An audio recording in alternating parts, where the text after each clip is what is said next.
Welcome to PackMates, a podcast about Magic the Gathering Limited, where we take a deep dive into the current limited formats. I'm Roby, the resident turtle expert. I'm Ryan, the resident aggro expert. I'm Andrew, the resident mid-range expert. And I'm Joel, the resident combo expert. And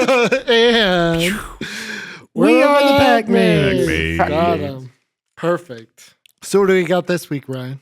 This week, we're going to talk about how to approach a pre-release for the first time ever. What is that? It's the first time you can play with the new cards that are coming out.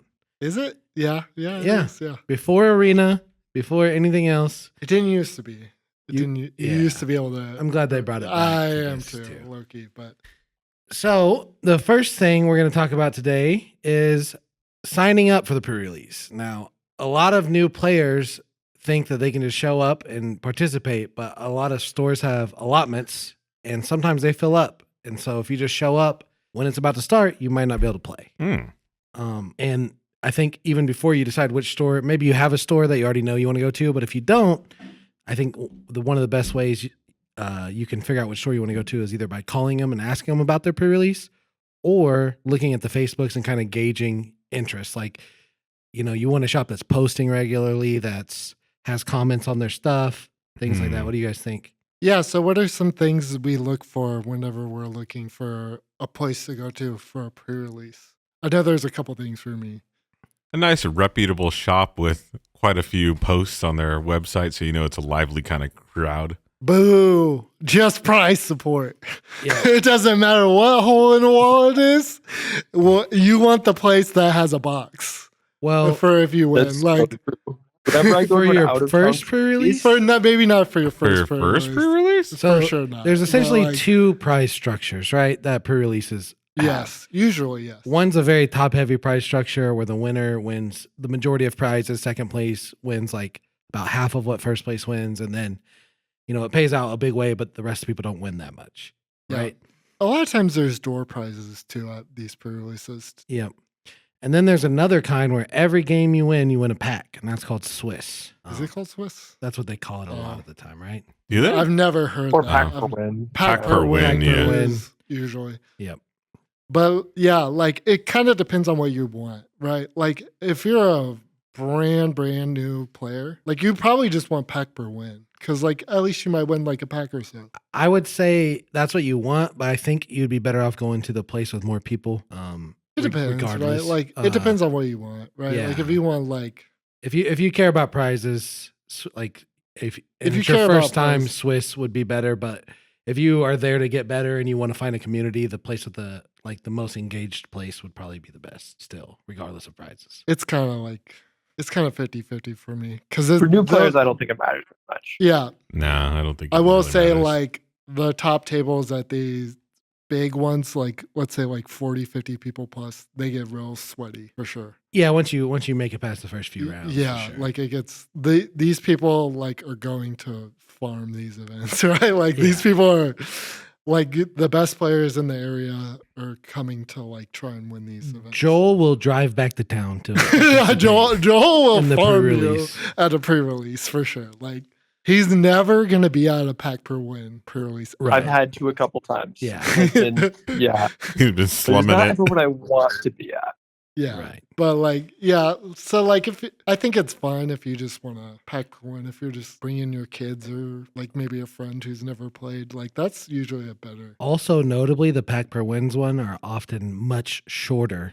Mhm. Than the heavy Yes, prize that's another consideration. Yep. Like once you start The- getting into 40-50 Well, people, I don't know. Like when you have that many people there, pack per win, like you're just wanting to play more Magic, right? But they usually cut that off at like 3 or 4 rounds. Yeah. Yeah. In my experience. Most And of the then- pack per win ones I've been at when I've been out of town, Like typically when I'm 3. visiting family, Mhm. they're just 3 rounds, Yeah. occasionally 4 rounds. that's kind of I've been nice to to some have four-rounders. have a like cut off amount of time. I just think it's nice to have incentive to just keep playing. Like at the ones where it's a major prize at the end, like realistically, if you have 2 losses, you might as well just go home at a 50-person thing. You're not going to get paid out there. Unless you just want to get experience, right? Yeah. Well, if you're Yeah, looking some for people XP, say, that's right? fine. Yeah. But I mean, if Yeah. you're looking to like actually play your cards and want to have a good time, a good night out, like go to the pack per win because For sure. you know, especially if you don't know, like you're just kind of, I want to play the cards. It's like that's kind of the whole idea of pre-release is like you get to play the cards for the first time and experience them with everybody else, and you want to like extend that fun out a little bit longer. Like pack per win is pretty good for that, but if you're really there to like, I'm gonna grind this out, you know, I want to be there. Should I till go 7 in the morning? Andrew, should I go on Friday, Saturday, or Sunday? I like Friday just because I got a thing about like if you go afterwards, I always feel like say people cheat. Okay, this is like This is tinfoil hat time. Yeah. But I'm like, just saying. what? Okay, but what's the main difference in going Friday night versus Saturday versus Sunday? The level of experience of some of the players there, because some of these people are going to every single one, right? Yeah. Yeah. And like, if you've played with the cards before, you kind of have a little bit of an advantage, right? Which I ones? think you have a huge advantage. For sure. honestly. Like, yeah. Like the amount of advantage I get when I, take the time and look through every card in the set and memorize them all and, like rank them all, etc. compared to when I go in blind, it's a huge difference. Yeah. And, a lot of that's made up for if you just play all 3 pre-releases, right? Yeah, but like, that's not all of the people, right? Like, there's still going to be people there that are just like, they work on Friday night. Yeah. And so they only have Saturday. Like Friday it's not nights have that the much most people. sweatier. Yeah. Yeah. Saturdays is a little bit more chill. Sundays is significantly more chill. The most With chill, less usually. people. Yeah. So it depends on your comfort level there. We enjoy the ones with more people. Yeah. Because we like to try to aim for that high the, prize. the last one we went to, I said, wow, this is every single person I've ever played Magic with. There was like 90 people there. Yeah. And I took it home. He took it home. I took it home. And I went. And I went the next day and won the second day. And Roby did not play the third day and did not win at all. Nope, nothing. Joel, I've just been cooking this format at draft. Amen, brother. But yeah, so I recommend Fridays. I think it's like the most Yeah. authentic pre-release experience. But if you want a more chill or you can't go on Fridays, Saturdays. Yeah, and I've seen Sundays are people fine like options. dress up even Yeah. on a Friday. Yeah. There's a lot more door prizes on Friday. There usually is only door prizes. like I need to wear like a suit and tie. No, like dress up like the characters. Oh, I've had people cosplay. Yeah, huh? cosplay stuff. Yeah. Oh, okay. Okay, so once you figure out what shop you want to go to, you probably want to sign up in advance, call ahead, Yep. and just ask them to put your name on the list. Yeah. Ask them questions that every shop owner's nice, usually, Yeah. Yep. for the most part. They got to make sure to have their numbers, you know. One thing to probably ask is how many rounds it's going to end up being. Yep. And like the last one we went to was like 8 rounds. Right? That's hard to 7 tell. or 8 rounds. Or how many people at your last one? Or Yeah. that's another That's good probably a question to better ask. question. Yeah. Like normally, how many people do you get at these things? Yeah. It's a pretty good gauge. Of like how 'Cause- many rounds there's going to have to be. Because one thing they might say is, "Oh, it doesn't always fire," and that's usually a shop you want to try to avoid. You Yes. want to usually at least like 8 people Yep.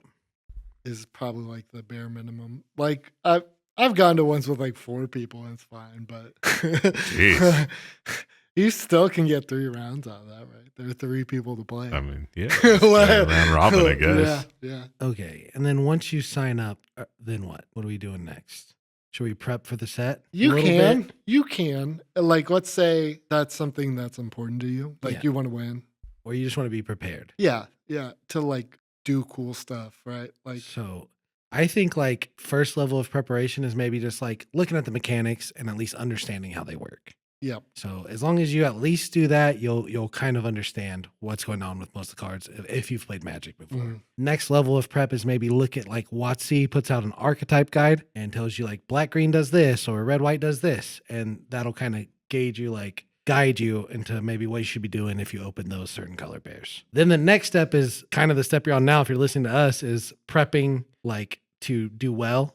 I would say, I guess. Mhm. And that's where you listen to podcasts, you look at the cards. Like I personally like rank every card, Mm-hmm. or I listen to a podcast that someone does that. What do you guys do? So it kind of depends for me.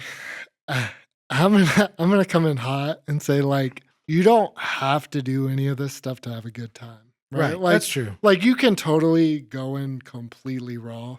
Like some of my best experiences at pre-releases, I just went in raw. But like realistically, you're gonna win less. But like if you know that, it's kind of like fine, right? Like sometimes it's fun to just like experience the cards all at once, right? Like, Yeah. There's quite a bit of few people who go to the pre-releases that do that. I would where, say like, I a don't want to be spoiled at all. majority of people that go do very little to no prep to it. Of the last 90 people, how many people do you think like read every card? Oh, I'm sure there was a lot because people were pretty hyped. I'm sure there's a lot, but Yeah. like less Okay, than in terms 40. of people who read the cards, a decent number of people who read the cards in the context of limited, I think is a lot lower. Yeah. That's Yeah. definitely true. People Yeah. see the card and think of it as like, oh, I want to put this in my commander deck.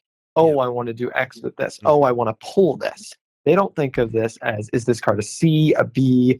What synergies does this work well with, etc. Yeah, Right. is this on curve? A lot of players at pre-release don't play limited primarily. Yeah. They play limited at pre-release. Usually. Yep. Yep. Okay, so you did a little bit of research. Up Oh. to you, right? No What's way. up? Oh, I like. Andrew. Yeah, I like Yeah. running a draft sim actually. That's a good one. Yeah. That's a really very good one because that's a good way to like kind of see the cards. You get a little bit of deck building. You know, you'll never really get to play with it, but at least you get to see more things and be like, oh, okay, look at this. Okay, I want to run a sealed pool. So that's a website, Draft Sim, I think is what it's called, right? And I'll even take it a step further, and we've done this before, is if you have a friend that's willing to do it with you, you can proxy these Oh decks. man, yeah. You can play with these cards. Like if you want to like Starting the week before the pre-release. week before the pre-release, you can like actually print out these cards and play with them. And you can do it on Tabletop Simulator as well. Yep, that's one we've done this before. One of the things I've always wanted to do is I've heard that a couple stores will do pre-release RCQs, That's where right. they will just do an RCQ, That's the so weekend cool. of pre-release. That is the for se- sweatiest, most try-hard environment of all time. That's dope. Exactly. And, Like it. and I want to just like print out all the cards, like just play like 50 matches the week before pre-release, and then go to one of Just fully prepped. What format is a pre-release? Like I don't even know. Like I'm going. I don't even know what I'm like. How do I play? So you start out, it's a limited format. Let's go into definitions. All the cards you're going to end up playing with, you're going to get there. In packs. Yep. You're going to get a nice little box. It's going to have a promo, 6 packs, and a little dice and some tokens or whatever they put in that now, or arena code. But basically, everyone's going to get this little box. And then starting whenever the whoever's hosting the event starts it, everyone opens their little box, takes out their packs, opens them, and then builds a deck, a 40 card deck. Okay. At least a 40 card deck. Exactly. It doesn't have to be exactly, but it should be. Sometimes, like I like my favorite part about pre-releases is like deck building. I'm like a deck building guy. A lot of people will build 2 decks even. And that's what I was gonna bring up. Is I like to have a sideboard deck. And like there are ways to like there are like little tricks because they give you a set amount of time. It's usually about 50 minutes. Yep, 50 minutes. But if you have your lands already pre-sleeved, Which you won't. you can do that. You I can do. bring like pre-sleeved lands, and then you don't have to go. Gives you a couple or extra hear me out. minutes. We could just not use sleeves. Or we could just yeah. Amen, brother. Joel on that no sleeve wave. That's gotta Going be in like raw. a good advantage, like right off the bat, right? You see somebody with like no sleeves across from you, you're just It's like the- easy peasy, and then he's really just a freaking shark. It's the psychological edge. You got to get See? it. He's already winning. He's already winning before he's even sat down. Speaking of sleeves, what else should I bring? Sleeves for sure. Do I need anything else?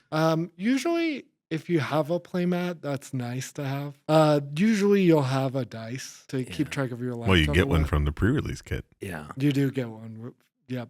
It's And nice to have 2 to keep track of Yeah. your opponents too, because sometimes things get mixed up. But I or think some I've way to never track done life, like that a in my pencil and a life. paper. Pencil and paper is Mm. like the tried and true. You want to look like a serious Magic Yeah. player. I think Have you could yourself- just show up just raw, nothing there. You just really walking in. could. You really You could. could. It's nice to have your own dice. It's like nice, a yeah. set of dice because you might need counters or whatever. Yes. Usually. Sleeves, it's nice to have. You don't have to. Playmat, nice to have to protect your sleeves. You don't have to. I will say if you're going to like one of these ultra long ones, like it's nice to like bring like water and Yeah. like because like these like I've seen these go like 9 hours long, easy. You have to bring your own lands. No, usually no, you not. don't. No, Oh. you don't. That's a good question though. That's the same with draft usually. We like to because that's like primarily all we do is I we don't. draft and stuff. I But don't. yeah. I I usually, like showing off. yeah, I like to have showing out. cool lands. But Yeah, Cool that's something secret you layer can do. lands. Yeah, I like to go to the mana box and have Close to dig my through, eyes. dig through to find all 5 of them. Hey, just bring your beta lands like everybody else does. Come on. Yeah. Come on, people. That's the real flex. No, the real flex is to play with beta lands unsleeved. That's what you should do, Joel. That's what I need to do. You Oh need my god. beta yes. lands to play with unsleeved and just tear the edges up on them. just buy damaged ones. People would be so upset with me. Oh, man. Shuffle them like you're playing poker at home. I have seriously considered bringing poker chips to shuffle while I'm playing Magic. Oh, please It would do. be so funny. That'd be so good. That sounds adorable.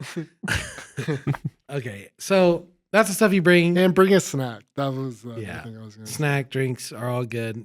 Oftentimes they'll have some there if Yeah, you want to buy usually. them. Yeah. But so then you show up, and then what? Usually they'll you'll sign in somewhere, Pay. pay. What's a fair Usually- price for a pre-release? Usually around $30 to $40, depending on what set it is. Some sets are more expensive than others. Like if it's like a special set where the packs are more expensive, the pre-release is also going to be more expensive. Not a widespread thing, but I've heard of pre-releases giving you the option to buy 2 kits instead of 1 and playing with both. If you Which hear is that, you should you leave. should absolutely You should not leave. do that. I've won a box doing that, though. But it's but, like, but if you it's don't buy 2, you will lose. Like every game. 100%. Yeah. Yeah. Like So it's just them trying to kind of scam you. So that's a bad shop. that's a bad shop. For Yeah, sure. that is a pretty scummy business practice. I would agree. That so just a tangent and destroy the podcast, but I've been to a shop that did that. Ryan's bringing that up because of me, because I went to a pre-release and they handed out promo packs beforehand, and my smart ass was like, "Can we play with these cards?" And they were like, "Yeah." I was like, "Okay, okay, bro," and I just demolished everyone. It wasn't even like close to being fun or fair. So you show up, you pay, you go to the counter. You usually will wait. They'll usually call your names. You'll go up and get your little box that Roby was talking about. You don't open that right when you get it. You hold on to it. You find a spot to sit. Sometimes they'll have assigned spots. Sometimes they won't. And then you just sit. You just wait, and then they'll come out and announce like you guys can start deck building. That means you can open your stuff. Start opening it. How do you get started, Joel? Like once you start opening your packs, what do you do? I open them just one at a time, and I sort them by colored, multicolored, lands, and then colorless. All right. So I'm putting all the red cards together, and I generally try to keep them by mana value within the color. Right. So I'm putting the expensive red cards like near the back, and the cheaper ones near the front. Honestly, you can just sort it by color at the beginning. Yeah. All right. Do you put Then once you have your stuff sorted by colors, you often are going to have some rares that are pretty exciting, right? That's part of the fun of pre-release is you get to see some really cool rares. You're like, wow, that's awesome. And you don't always have to put those, but if you have like some good cards in those colors and a bomb rare, then absolutely you play that color, right? Yep. Mhm. So some of the other things is often the commons and uncommons can be just as strong or stronger than the rares, you know? So you can pay attention to any of those that seem really good as you go along as well. Yep.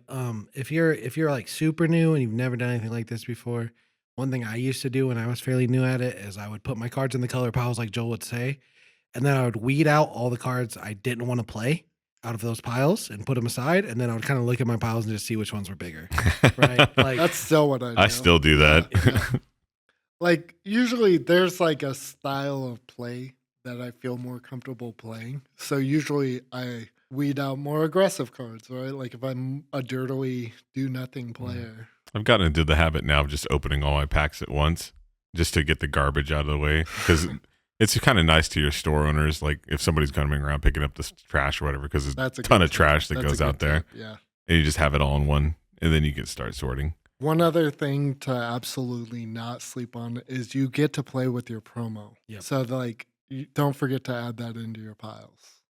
It's a bonus rare. Bonus rare. Yep. They can be really bad sometimes. Yeah, Like, it could be like, any rare in the set. like- Any rare in the set.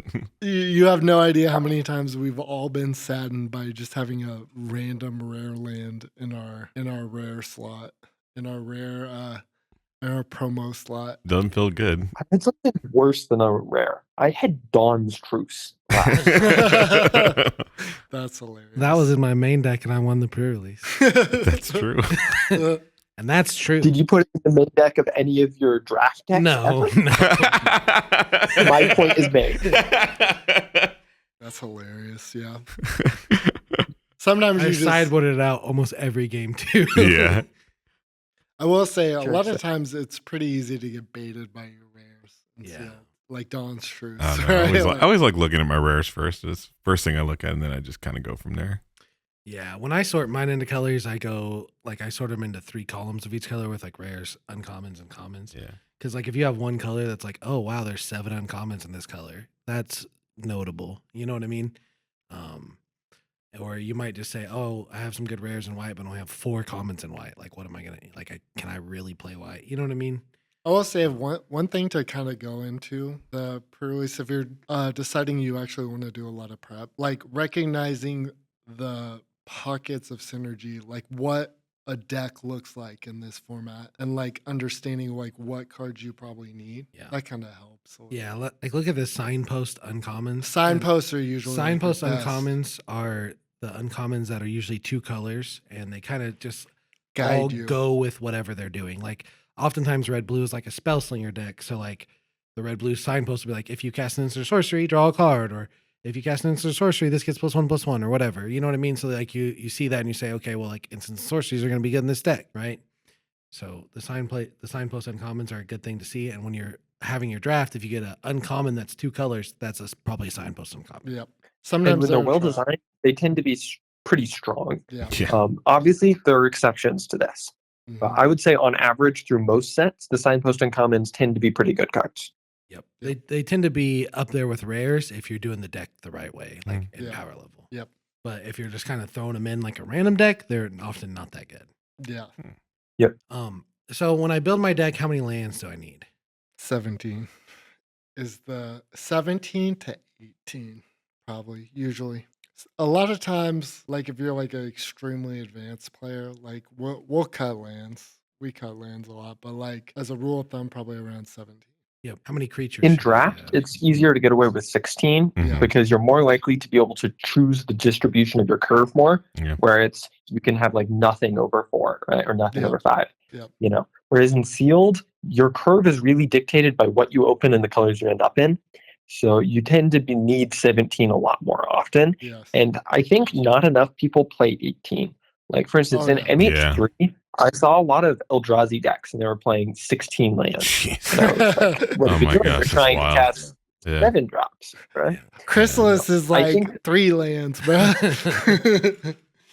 Okay, you've already resolved a Chrysalis. You've won the game. We don't talk about that. okay, that's true. Big facts. So how many creatures about should I have, Andrew? If I like for a basic deck, obviously there's rules to the exception, like there's spell slinger decks, there's control decks, whatever. Yeah. But like if I've never done this before, what's a good goalpost for me to hit for creatures? I don't know. Always like 17 or 18 creatures, something That's like a that. ton. That's a That's ton. a lot.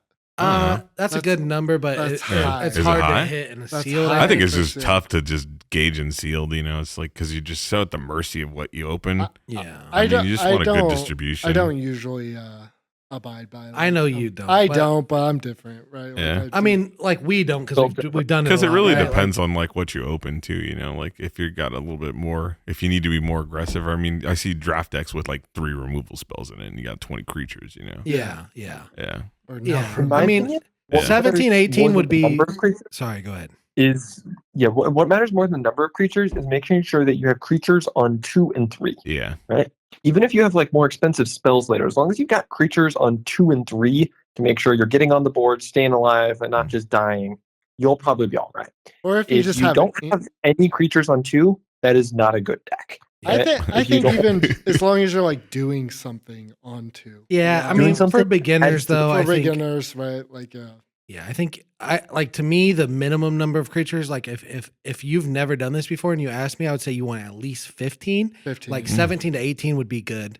Mhm. But the problem that newer players often have is they'll see these kind of piddly do nothing cards that like look like they can be very strong, like in like rooms in this thing. Are gonna like they look like they can be powerful, but like you have to be able to like build around them and use them, right? Like they're like the talents.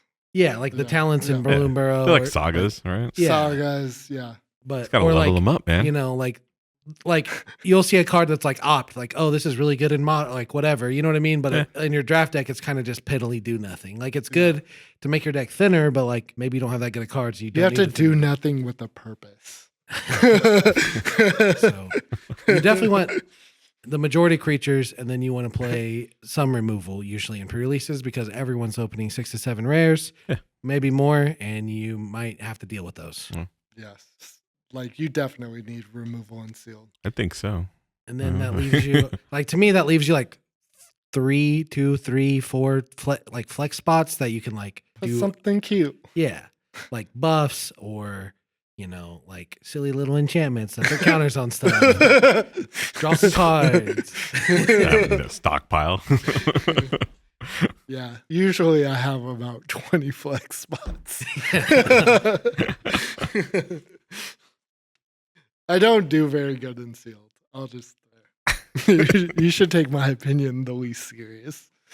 I think another thing you can do when you're building your deck is you can just ask, like you can kind of look around and there'll be like probably a couple groups of people.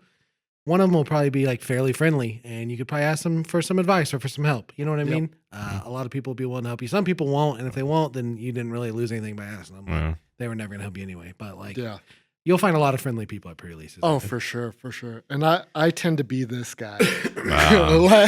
Like I usually have about at least 10 people come up and make me build their decks. Roby's not satisfied with just sabotaging his own deck. He's got to sabotage. I don't sabotage other people's decks. I take everything into consideration. And I'm like, I would do this insane thing, but you probably shouldn't do it. I just think it's always so good to just say how good your freaking pool is to everybody that you see. And you say, this pool is absolutely unbeatable. And just to really get that intimidation factor out there. I do want to make a note that no one that's ever said that has won a pre-release. So true. Oh, really? Ever. So I helped 3 people build their decks, and it was more than 3. 3 people were said exactly that, where this pool is so unbeatable. I don't know how I'm going to lose a game. I'd like to note one of them was playing Don Struce in the main deck before I said, no, let's not. None of them were there when prizes were announced. Yeah.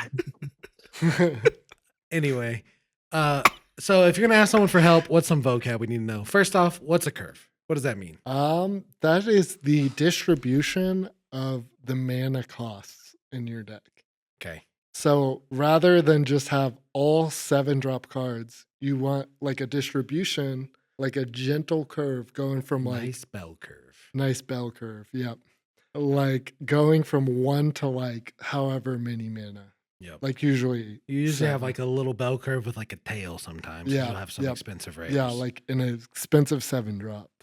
You don't want too many, but it's nice to have a couple. You want your highest concentration at either 2 mana, preferably, or 3 mana. Like in sealed, you can get away with having a high 3 cost curve. Yeah. But if that doesn't happen in draft. Gonna lean more aggressive, you'd rather have more 2 drops. And then you want less 4 drops, less 5 drops, hardly any 6 or 7 drops, unless they're rares or super impactful.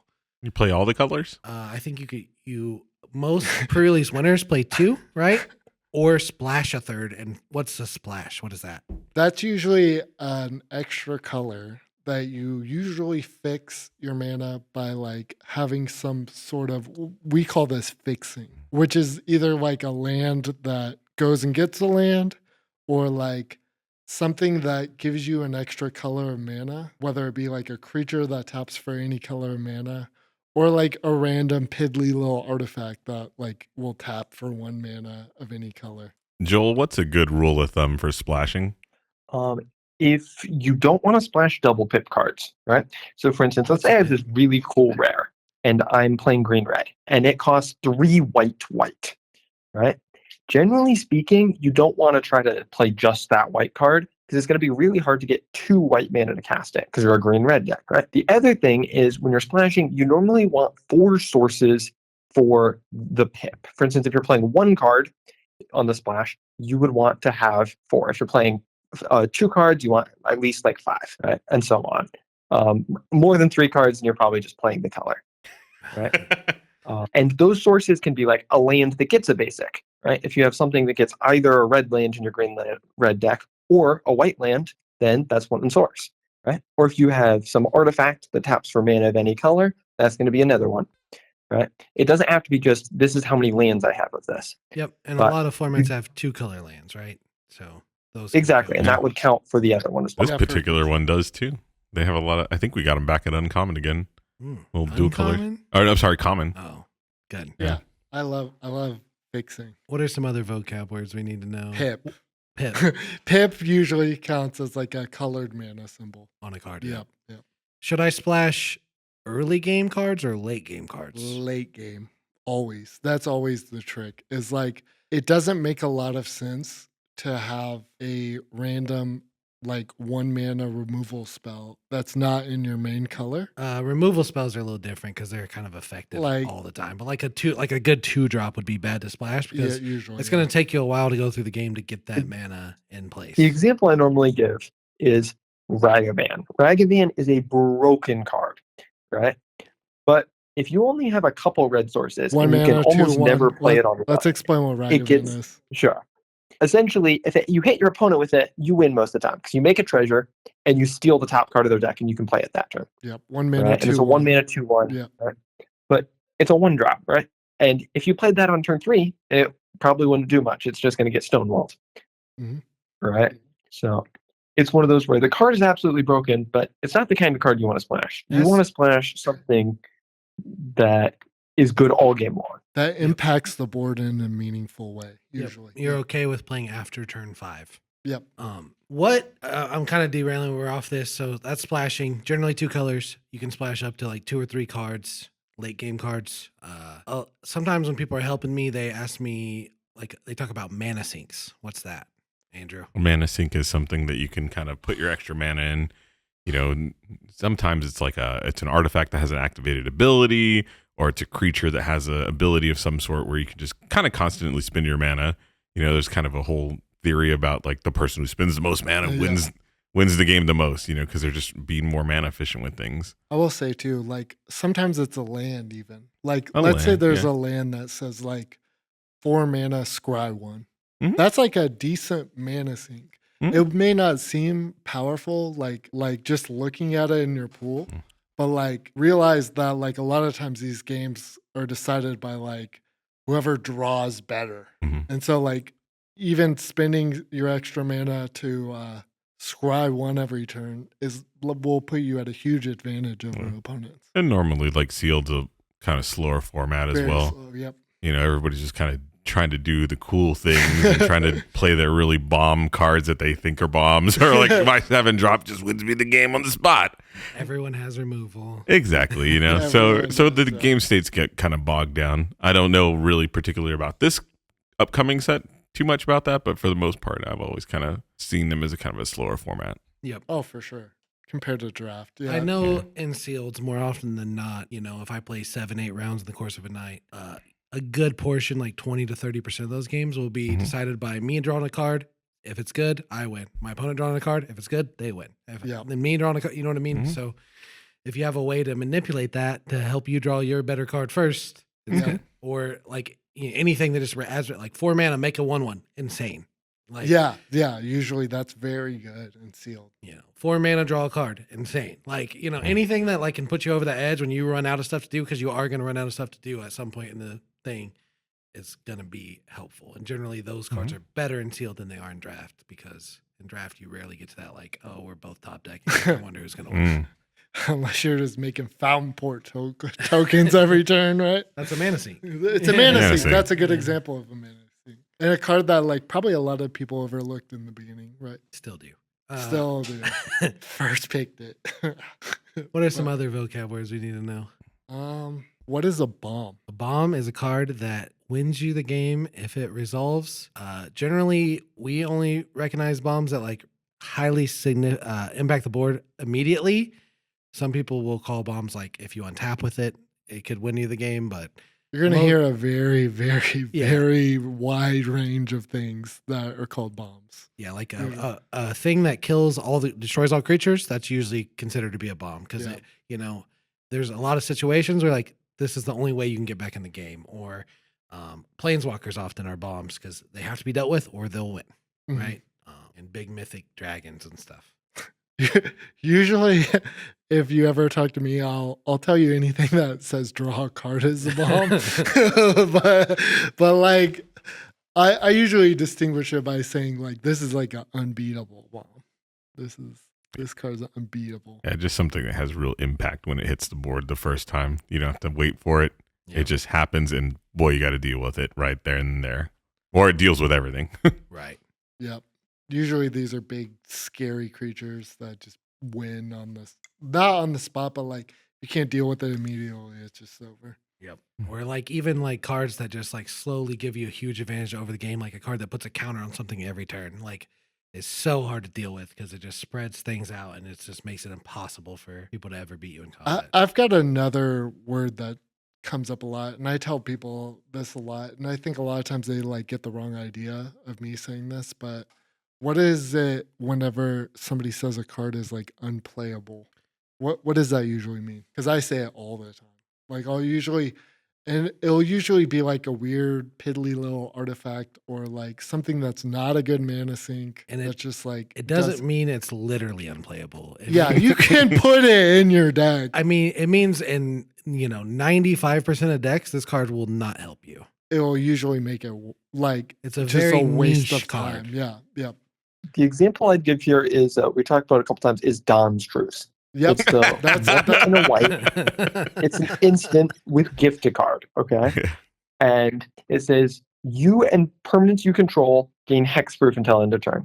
If the gift was promised, they also gain indestructible. Yep. Right. So for 2 mana, a lot of people see this and they're like, oh, it counters a removal spell. Okay. And a lot of people think that's good, and it's not. Because you don't often have the mana up. Normally, when you want to counter the removal spell most is when you just played your big 5 mana dragon, right? That's going to win when you attack with it, right? And then they say, I'm going to kill it, right? Well, you just spent 5 mana. You don't normally have 2 left over. And then it's just sitting there doing nothing. Yeah. And now they don't have a removal spell in hand for you to counter anymore. It would be better if you just played a 2-drop, right? Yeah, exactly. And then maybe they were under enough pressure they would have had to use their removal. And people are like, oh, and if I need, I can use it to like give my creatures indestructible in combat. But to do that, you have to give them a card, and it just doesn't work out very well, almost ever. You could play it, and sometimes it might even be good, but on average, it's going to be a pretty bad card. Yeah. And it's going to, playing it's going to hurt your win rate. Yeah, something I always think about when I think about unplayable cards that comes to mind is something like a graveyard removal spell or like a Tormod's Crypt. But in this set, actually, that's coming up, I believe there's Leyline of the Void. And so all it does is just remove somebody's graveyard. And so it's really not like highly impactful. It just really doesn't do very much. It's so narrow. Yeah. That it just really a lot has of times you'll bring these cards out in the sideboard. Like I've played a Leyline in like a sealed event. Yeah, I mean, there's a spot for every card, right? Genuinely. Like Don's Truce, your opponent has board wipes and you're fast. Yeah. Right? Yeah. So then you bring Don's Truce. But like traditionally, you're not main boarding like Usually a Leyline of the Void. It's not good. Right. Yeah, exactly. It's just so narrow that it really has no place there. Unless in the main deck. Yeah. Sometimes specifically against decks that like it is good against. Like you just bring it out of the sideboard, and you're not losing a lot by just having it in your sideboard. Yep. All right, so we built our deck. We have our vocab down. Yep. What happens next? We sound so cool now. So then a lot of stores now are using the companion app. So that's one more thing you could get before you go. And either through that or on a screen in the store or just up front, they're going to tell you who you're going to be playing. So then you're going to go, sit down, decide who goes first, play your game of Magic, and then report either up front again or in the companion app. Okay. So you sit there. What should I do when I get to my spot? What should I be doing? go to the number. Yeah. Like that's Well, what they always yell at us is like go depends to the on your number. shop, but yeah. Every shop I've ever been to has always said, don't look for your opponent, look for your number. Mm. And that's usually like If they have numbers, yeah, and most do nowadays. yeah. Yep. So I sit down.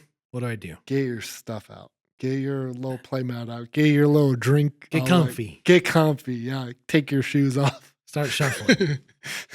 Is there any way that I can shuffle that people be like, what are they doing? Is there a frowned upon way to shuffle, Andrew? I think pile shuffling just face up shuffling, probably the worst thing you could possibly freaking do.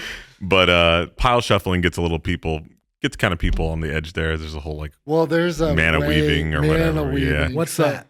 Where you take all of your lands and you separate them from your other spells, and then you evenly distribute your lands into your spells in like a perfect ratio that like you have sick hands. Oh, should I be doing that? That sounds like it would help me. No, that's cheating. Oh, Why you should always shuffle your like- opponents when they present their decks to you. fun fact: Yeah. when I learned how to play, I was taught to do that by I've the person seen that taught me people to play. do it a million That checks times. out. It is cheating. It Yeah, is- that checks turns out. out cheating. Cheating. It's not a very aggressive form of cheating, but it's still cheating, Yeah. right? Like it's not like a lot of people don't know. So what do you do if your opponent does that? Just tell them. Yeah, like at a pre-release, just be like, I would hey, just that's tell 'em. kind of cheat. That's cheating, and then you just shuffle their deck a lot.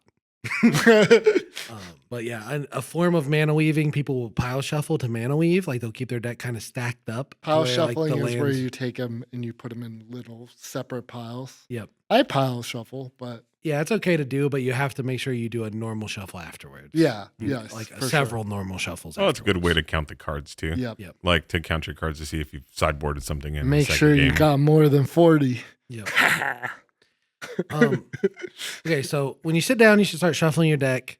Eventually, you guys are going to need to decide who goes first. So the most general way to do that is people roll 2 dice, and whoever rolls the highest gets the option.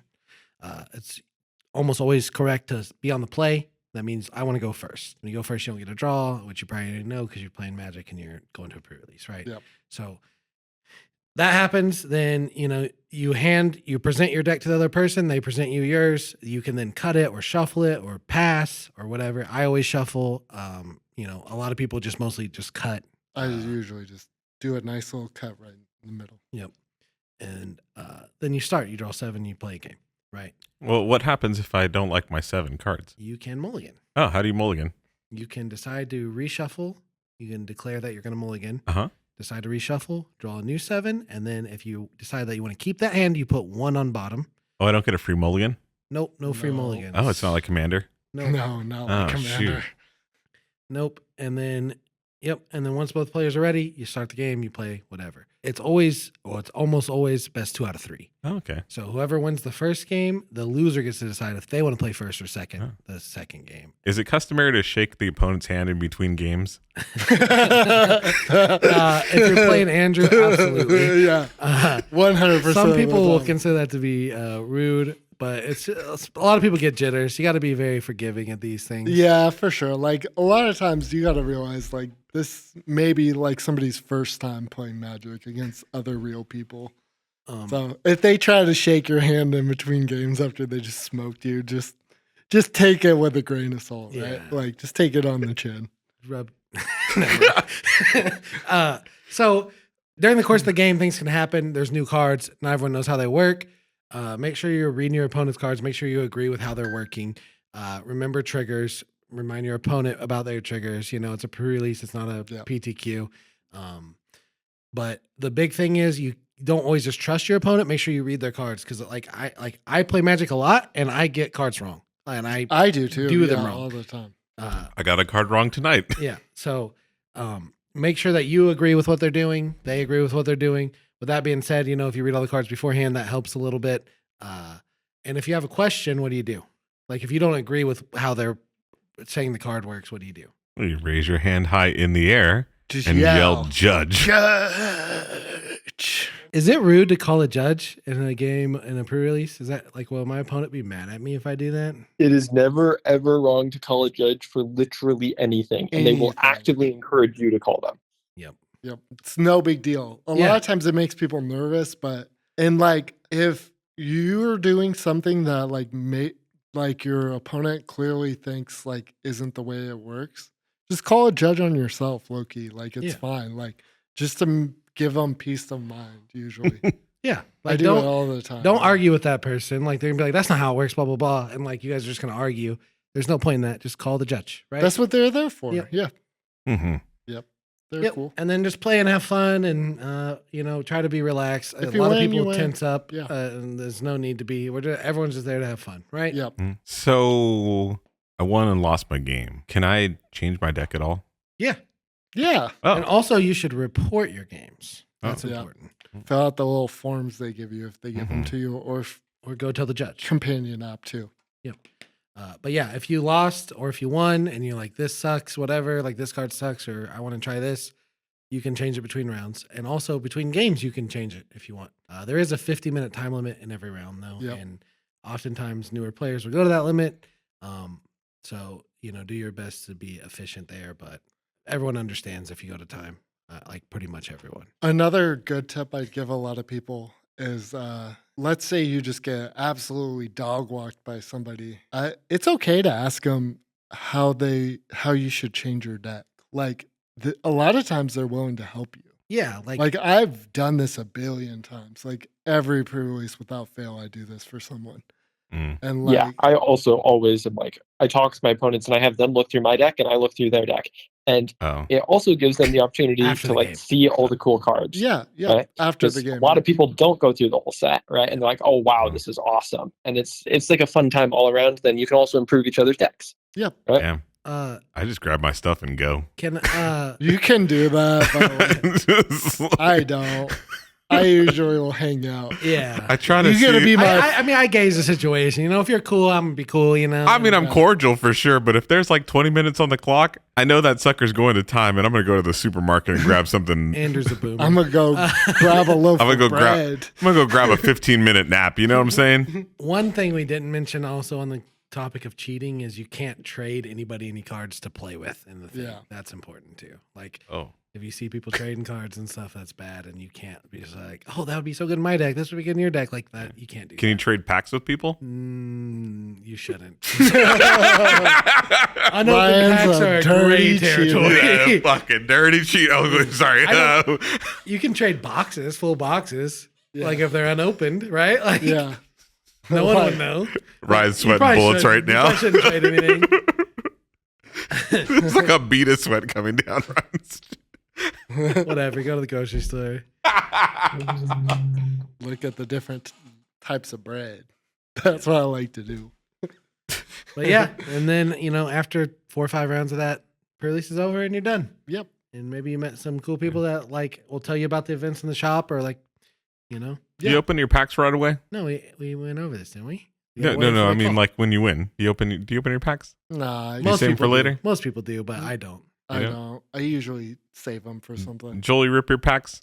I rarely do. I typically save them and end up with a whole bunch, do a chaos We're thing. different though. I can't We're even sell them if I can tryhards, get yeah. anyone to buy them. Yeah. I always save it for a rainy day or a bad day. Then I crack a pack. That's my MO. I Yeah. do that more often than I would like to admit.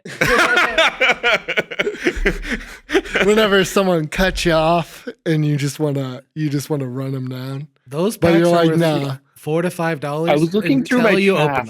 open them. Then they're not worth a Yeah. dime. Sometimes you open Oh, stuff In general, you'll open less than if you never opened them. for sure. So no, I never open my packs unless I'm drafting. I open them. I opened some tonight. But yep, they're your packs. You can do whatever you Yeah, want they're with your them. packs. Oh. Oftentimes too, like people will have cards maybe you want for commander or whatever, Mhm. and they would be super stoked to trade you just unopened packs for those cards. Yep, for sure. Mm. And like a lot of times too, if it's like a real crazy, really long one, a lot of times a lot of people will drop. And if you just stick it out, sometimes you can even get like a pack or two. Yep. Just hanging out, right? Yep. And yeah, there's people to trade with. You can bring trades, if you're looking Yep. for that sort of thing. And Mhm. there's all kinds of some people drop and go play commander, or some people Yeah. drop and do this or that, whatever. Some people drop and just go open boxes and try to trade with people. Yeah. I literally see that all the time. There's a couple people there just opening, cracking Yeah, packs. right when you get there, there's people Yeah, just it is. cracking packs. Like, if you guys pull these, let me know. Like, okay. Yeah. I'll let you know in It's worse 9 than hours cooking. when you're not going to be there. When I'm done with the sealed. And I think that's all I got this. We got this week. Yep. Rowie, bye. Oh, wait. Rowie, If you have any bye. other questions, Oh yeah. yeah, reach out to us on Discord. Yeah. We'll put the links in Yeah. the description. Yeah, we'll we'll be help happy you. to help. show us your sealed pools. Yeah. Post them in the Oh, Discord. that'd be kind of fun. Yes. Yeah, I want to see what won. Yeah. Yeah, tag Joel on Twitter. Or There we go. do you even have one? I don't. If you call it X, you're an Elon fanboy. Amen, brother. Oh my gosh. That's your sign out. That's a cluster. That's a sign out. Busted. Every time we close, Jules needs to say, if you call it X, you're an Elon fanboy. Yep, finally got one for him. Just clip that and put it at the end of every episode. Gotcha. There we go. We'll catch you boys on the flippity flop. All right, bye. Ooh.